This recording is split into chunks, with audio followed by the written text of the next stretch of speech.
There will be no more withdrawals. Sam is here. नमस्कार, प्रतिध्वनि में आपका स्वागत है।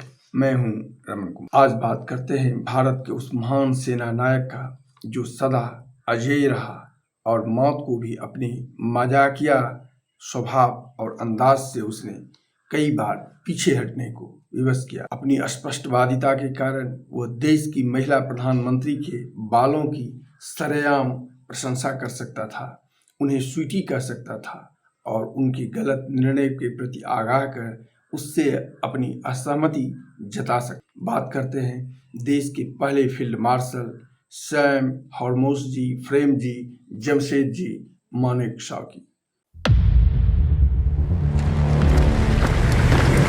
एक सोल्जर के लिए उसकी जान से ज्यादा कीमती होती है उसकी इज्जत, उसकी वर्दी। और एक सोल्जर अपनी वर्दी की इज्जत के लिए अपनी जान भी दे सकता है।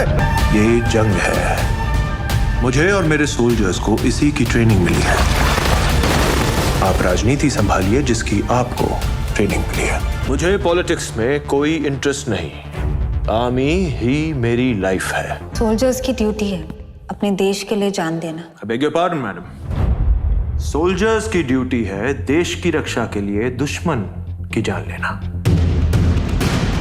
3 अप्रैल 1914 को अमृतसर के एक पारसी परिवार में इनका जन्म हुआ। पिता डॉक्टर थे और इन्हें भी डॉक्टर बनाना चाहते, पर पिता से मतभेद होने पर उन्होंने सैन्य अकादमी की परीक्षा दी और अंग्रेजों की भारतीय सेना में शामिल हो 1932 में भारतीय सैन्य अकादमी के पहले दल में शामिल हुए। मजाकिया स्वभाव ऐसा था कि 1942 में द्वितीय विश्व युद्ध के समय बर्मा के मोर्चे पर एक जापानी सैनिक ने उन्हें 7 गोलियां मारी, जिससे उनके आंत और गुर्दे को बुरी तरह छलनी कर। उनकी गंभीर स्थिति को देखकर उनके अधिकारी ने अपना सैन्य मेडल जिंदा में ही उनकी वर्दी पर यह सोचकर लगा दिया था कि इनकी मौत निश्चित है। पर जब इस गंभीर स्थिति में उन्हें अस्पताल पहुंचाया गया और डॉक्टर ने उनसे पूछा कि क्या हुआ, तो उन्होंने मुस्कुराते हुए जवाब दिया था, उफ, एक बेवकूफ गधे ने पीछे से लात मार। द्वितीय विश्व युद्ध में वीरता के लिए उन्हें मिलिट्री क्रॉस से सम्मानित किया गया। उनका सैन्य कैरियर 5 युद्धों और 4 दशक तक फैला था। 1962 के चीनी युद्ध में देश के पराजय के बाद एक साक्षात्कार में उन्होंने कहा था कि तब के रक्षा मंत्री वीके कृष्ण मेनन राजनीतिक हस्तक्षेप और उनके द्वारा बनाए गए राजनीतिक जनरलों की गलत नीतियों के कारण यह हार हुई थी, जिसने सैन्य तैयारी की सही तस्वीर अपने राजनीतिक नेतृत्व को नहीं बताई और मात्र उनके आदेश का पालन किया था। जबकि 1971 के युद्ध में जब इन्हीं के नेतृत्व में पाकिस्तान के 2 टुकड़े हुए थे और पाकिस्तान के 93,000 सैनिकों का सरेंडर हुआ था। इस संबंध में निर्णय लेने के लिए तब श्रीमती गांधी ने अपने कैबिनेट की मीटिंग बुलाई। सेना अध्यक्ष की हैसियत से जनरल मानेकशॉ भी इसमें शामिल थे। प्रधानमंत्री ने कहा, पूर्वी पाकिस्तान के इस युद्ध में वे सैन्य हस्तक्षेप चाहती हैं। सैम ने उन्हें स्पष्ट कहा था कि इसका अर्थ है युद्ध। इंदिरा जी ने कहा था उन्हें इसकी कोई परवाह नहीं। सैम ने कहा, यदि वर्तमान स्थिति में युद्ध हुआ तो पराजय निश्चित है, उन्हें तैयारी के लिए 6 महीने का समय चाहिए। प्रधानमंत्री नाराज हो गए। नहीं देते हैं नॉर्मल मिनिस्टर, मेरे soldiers don't want normal minister, they want to win and I want to win. तब जगजीवन राम, जो उन्हें सैम की जगह शाम कहकर बुलाया करते थे, ने इनसे कहा था, शाम अब मान भी जाओ ना। उन्होंने स्पष्ट कहा था कि यह भी कोई मानने की बात है।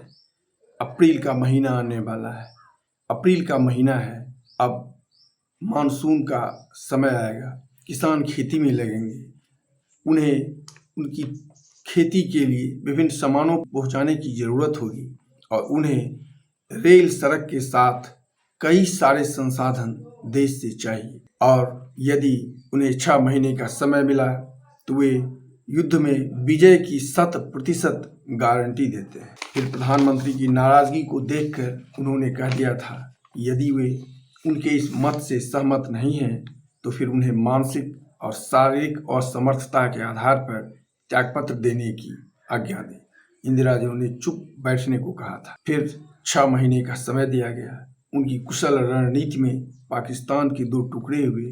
उन्होंने सीधे पाकिस्तान के जनरल नियाजी को खबर भिजवाई थी कि या तो वे सरेंडर करें या फिर उन्हें समाप्त कर दिया जाएगा। पर इस अजय योद्धा हर सैनिक के सम्मान के प्रति कितना सचेत था, यह एक बार रक्षा मंत्रालय की बैठक में दिखा, जब कमरे में आते ही तत्कालीन रक्षा सचिव ने एक सैन्य अधिकारी जो कोने में बैठा अपनी फाइलें ठीक कर रहा था को आदेश दिया, खिड़की खोलो। अधिकारी के खड़ा होने से पहले ही जनरल सैम ने अधिकारी को ऐसा उठने से मना किया और रक्षा सचिव की ओर मुखातिब होकर कहा था कि हर सैनिक का अपना नाम, ओहदा और सम्मान होता है और उन्हें संबोधित या आदेश का डिसिप्लिन उसकी नींव है। आर्मी की नींव मत हिलाइए। आदेश देने से पहले उनके नाम और ओहदे का पूरा ख्याल रखा जाना चाहिए। रक्षा सचिव ने अपनी गलती स्वीकार करते हुए सॉरी कही। इसी तरह जब पाकिस्तानी युद्धबंदी भारत में होते थे तो वे रोज उनकी शिविरों का दौरा करते थे, पर शिविर में दाखिल होने से पहले वहां के अधिकारी को कहा करते थे, मेजर क्या मैं आपके शिविर को देख सकता हूं? और फिर उनसे हाथ मिलाकर पूरे अदब से उनके शिविर में जाते थे, उनकी मेस में जाते थे। सामान्य अधिकारियों से, सामान्य सैनिकों से भी हाथ मिलाते थे, उनसे उनका सेहत के बारे में पूछते थे, उनके खाना को चखते थे, यहाँ तक कि उनके लैट्रिन रूम को खोलकर भी देखते थे। उन्हें यह भी पूछ लिया करते थे कि आपकी चारपाई में खटमल तो नहीं, जिस कारण तब कुछ लोगों ने इन पाकिस्तानी युद्धबंदियों के साथ अपने दामाद जैसा व्यवहार करने का इन पर आरोप लगाया था। पर वह सैनिक जो हर सैनिक के सम्मान का ख्याल रखता था, उसने इसे कोई नोटिस नहीं किया। ऐसे ही एक वाक़ये का जिक्र आता है कि एक बार किसी सैनिक ने उन्हें बताया कि साहब, एक सिख सैनिक स्वर्ण सिंह आज आपको गोली मारेगा, वह आपसे बहुत नाराज है। सैम ने उन्हें बुलावा भेजा और पूछा कि तुम मुझे मारेगा? सैनिक ने आते ही कहा, साहब गलती हो। उन्होंने अपनी लोडेड पिस्तौल उसकी ओर बढ़ाते हुए कहा था, मुझसे नाराज हो, मार सकते हो, लो और मारो। उसने फिर अपनी गलती मानी। उन्होंने उसके कंधे पर हाथ रखी और उन्हें जाने को कहा। पर जिस सैनिक ने उन्हें यह सूचना दी थी, उसने फिर आकर कहा कि साहब, आज शाम को वह आपको जरूर मारेगा। वो स्वयं उस सैनिक के पास गए और उसे कहा था, स्वर्ण सिंह, आज रात को तुम मेरे बंगले पर सुरक्षा की जवाबदेही संभालोगे और सुबह 5 बजे 1 मग्गा चाय और दाढ़ी बनाने को 1 मग गर्म पानी लेकर तुम आओगे। उनके संबंध में एक वाकया प्रसिद्ध है। जब इंदिरा गांधी ने उन्हें एक बार बुलावा भेजा, जब वो उनसे मिलने संसद भवन पहुंचे तो उनके चेहरे पर परेशानी को देखकर पूछा था कि क्या बात है? श्रीमती गांधी ने बताया था कि इस परेशानी का कारण तुम हो। लोग कहते हैं कि तुम सत्ता पर कब्जा कर लो। उन्होंने मुस्कुराकर पूछा था, आपको क्या लगता है? इंदिरा जी ने कहा था, मुझे तो ऐसा नहीं लगता, पर लोग तो कहते हैं। उन्होंने कहा था, स्वीटी, आपकी नाक भी लंबी है और मेरी भी, पर मैं दूसरे के मामलों में अपनी नाक नहीं फंसाता। राजनीति में मेरी कोई दिलचस्पी नहीं। सैम, कुछ करने का इरादा तो नहीं? आपको क्या लगता है? तुम नहीं कर सकते। कर नहीं सकता या करूंगा नहीं, काबिलियत और नीयत का फर्क है।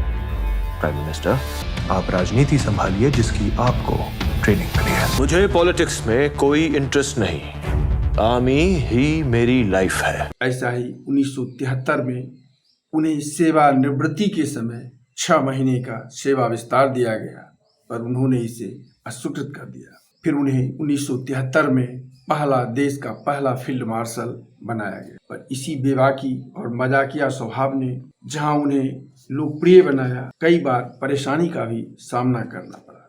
उनके एक और वाकये के संबंध में कहा जाता है कि प्रधानमंत्री श्रीमती इंदिरा गांधी अमेरिका के दौरे से आ रही थी। एयरपोर्ट पर उनके मंत्रिमंडल के सहयोगी और वरिष्ठ अधिकारी मौजूद थे, उसमें सैम भी थे। सैम ने अपने सामने आने पर इंदिरा जी के बालों की तारीफ कर दी थी और उन्होंने मुस्कुरा कर कहा था कि यह सिर्फ तुम ही ट्रेस कर सकते हो, बाकी लोग इसे ट्रेस नहीं कर सकते। पर वो उनके मजाकिया और स्पष्टवादिता के कायल थे और उन्होंने मुस्कुरा कर बात को समाप्त। पर कभी कभी यह मजाकिया स्वभाव उन्हें किस तरह परेशानी का सबब बना। एक बार एक पत्रकार ने उन्हें यह पूछा था कि यदि वे 1947 में पाकिस्तान चले जाते तो क्या होता। उन्होंने कहा था तब जीत पाकिस्तान की होती और फिर इसी बेबाकी के कारण देश में तब बवाल मच गया। उन्हें एक फील्ड मार्शल के रूप में जो सुविधाएं मिलनी चाहिए थी आजीवन लगभग नहीं मिली।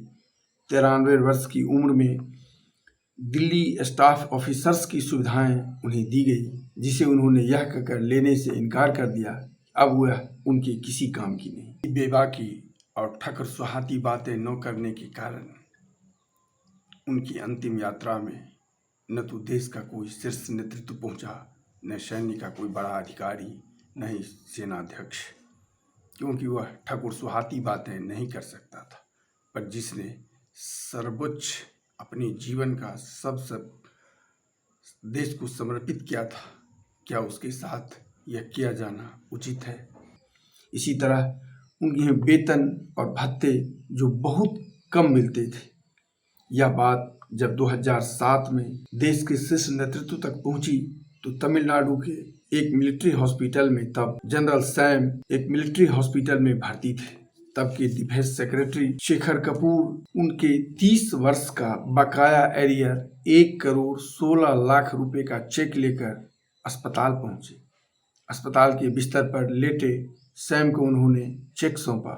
चेक देखकर उन्होंने मुस्कुरा कर पूछा था यह बॉस तो नहीं होगा। और फिर कुछ महीने बाद इसी वर्ष 21 जून 2007 को 93 वर्ष की आयु में इस अजय योद्धा ने अपनी अंतिम सांस ली। तो आज बस इतना ही। चैनल अच्छा लगे तो इसे लाइक, सब्सक्राइब और अपनी प्रतिक्रिया देने का कष्ट करेंगे। धन्यवाद, नमस्कार, मिलते हैं फिर अगले अंक।